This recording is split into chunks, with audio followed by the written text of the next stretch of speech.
How to delete Discord account on your Android device. Hello everybody, hope you're all doing fine. I am back with yet another video on Tech Academy. Today in this video, I'm going to guide you through how to delete your Discord account on Android device. Well, Discord is a free communication app that lets you share voice, video and text, chat with friends, game communities and developers. But if you don't want this app anymore and if you're wondering how to delete that, then you are in the right place. Today in this video, I'm gonna guide you through how to delete your Discord account permanently.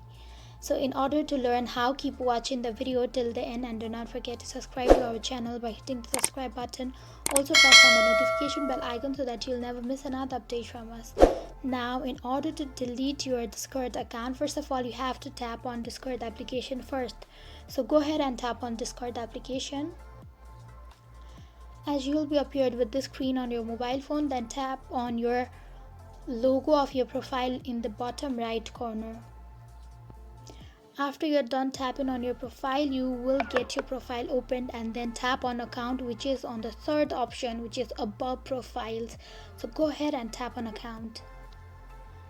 After you tap on account, scroll all the way down and then you'll see an option of delete account at last. So go ahead and tap on delete account.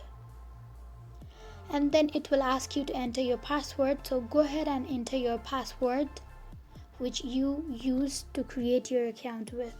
After you're done tapping in your password, go ahead and tap on OK.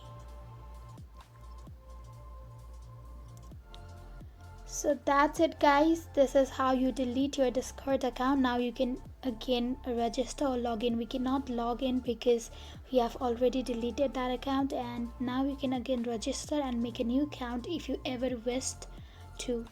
To register, we have a video created for you, so if you're confused you can go and watch on there. So this is the easiest way on deleting Discord account. I hope you found the video to be helpful. If you did, go ahead and give us a thumbs up. Comment down below in the comment section if you have a comment or a feedback for us. I'll soon be back with more tutorial like this. Goodbye till then.